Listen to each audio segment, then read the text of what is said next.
Coming up in this episode. We all know she's not black. Let's understand that. We are all clear of that. This is America. And this is what America is about and what we're discussing.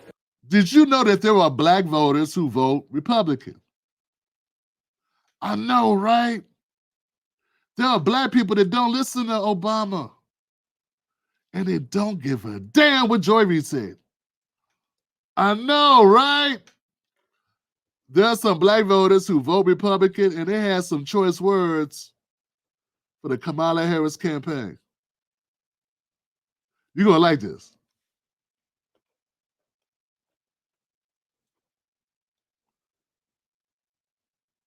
Women here about Kamala Harris.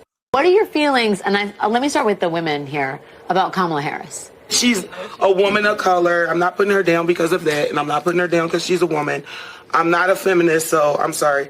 But at the end of the day, I don't think that she has the personality. I don't think that she has what it takes to go up against Putin and go up against these other presidents that are built for this.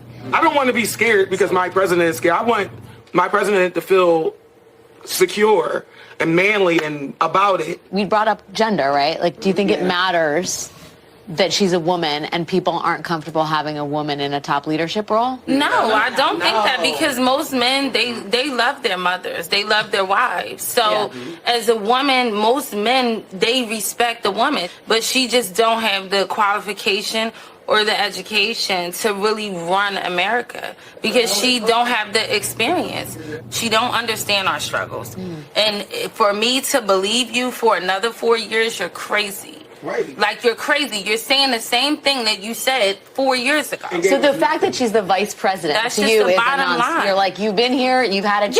Yes. Well, for me, the very first time I ever heard the name Kamala Harris, it was in association to locking up parents for truancy. That was the first time I ever heard of her name. And I really didn't understand how this person claims to be a black woman, but yet she's locking up black women and black men and separating families. This is a thing that is, Trump talks about this a lot. He says, you know, Kamala Harris became black when it was convenient. Right. Yeah. Can you talk to me about, do you agree with him on that? Do you feel like she's wearing her blackness? Absolutely. When she sworn into the Senate, it was as the first Indian American. Thank you. Which is, it's fine. We don't care.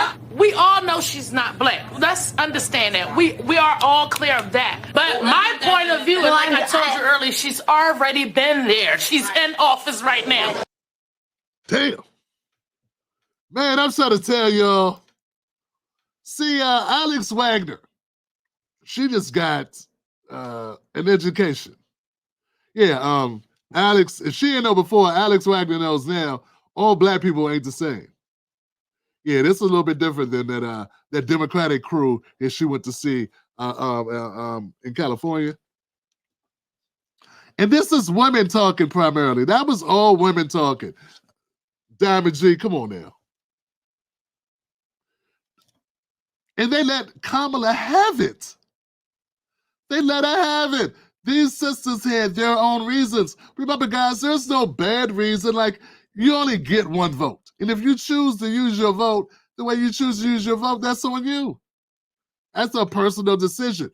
But a lot of people are making their own personal decisions, and they're deciding that this is not for them. We got various different women with different access to different types of information. I bet if we were back, I remember 5 years ago when I was talking about Kamala Harris, when I was talking about those policies, when I was talking about them women that she pressed charges on for truant children from school, no one else knew about it because they weren't up on the internet as far as following this stuff. But things have changed in 2024. It's harder to hide bad information about yourself if you're a presidential candidate. I feel very much empowered because they talk like it's only black men that are sounding the alarm about Kamala Harris, when in fact, black women, there you go right there. And then none of them called her out of her name. None of them were downright disrespectful, but they felt the way they felt with no apologies. Why should they apologize? If they were talking about Trump and not liking Trump, Would there be all those follow-up questions? I felt like the last sister felt she had to prove why she felt the way she felt. She's like, it ain't got nothing to do with this and that. She been there. What'd she do? Sorry. I think the opinions about vice presidents have always been those opinions. I have to imagine all vice presidents have to deal with, you've been here. You took the job, you were in the White House for 4 years. Now you want to come do what? They get treated like the incumbent because they are a part of the incumbent administration. I don't know why they act like it's something new. It's not new. It's not new, guys.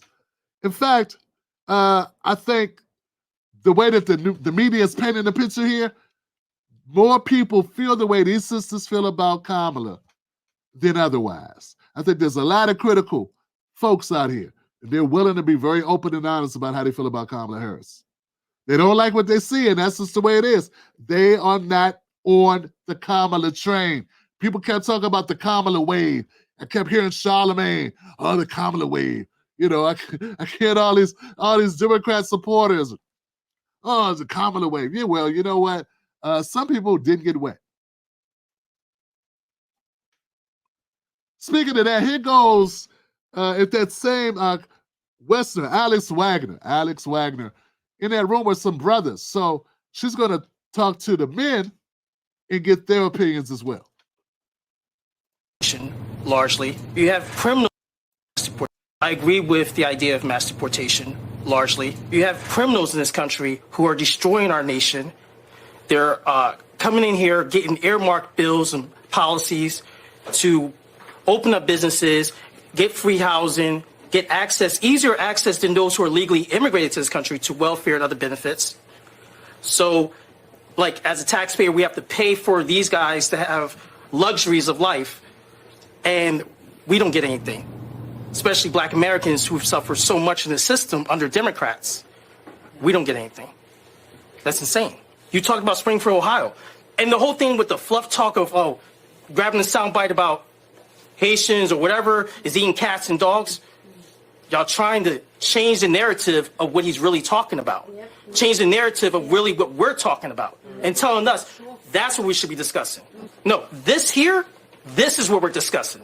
This here, this is America. And this is what America is about and what we're discussing. Whoa. Whoa.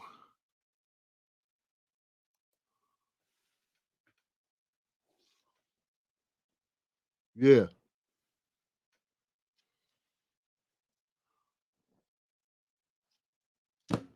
I don't even know what to say. You mean to tell me that people picked up on that? That the Democrats, Trump would talk for 2.5 hours. They won't air his speech. You won't see his speech in any more than 20 seconds on CNN or MSNBC. Then they'll take something out of one of the stories and make that be the narrative of the entire speech. And we got people that hear that and go, yeah, that's crazy. Nah, it's on purpose. It's a narrative. It's called propaganda. It's like me. I've done shows and people have done it to me. It's a dirty trick. And the Democrats do it all the time. They'll take you out of context, only play the little soundbite, and whatever you were saying about it, whatever got you there, whatever the topic was, it's gone. They won't even include that. And they will focus on making it about whatever you said in that little brief second. But to the young man who just spoke here, what he's saying is, at the end of the day, those people, those Americans, they are focused on the real issues. They're not focused on the cat dog thing. They're focused on the fact all these people came into this community and they got all these resources and other people did not. And why did America allow that? Why did Biden and Harris allow that? And what about all the citizens in the area who don't like that? They don't even get a say. That's what the conversation was about. But they don't want to have that conversation. Folks,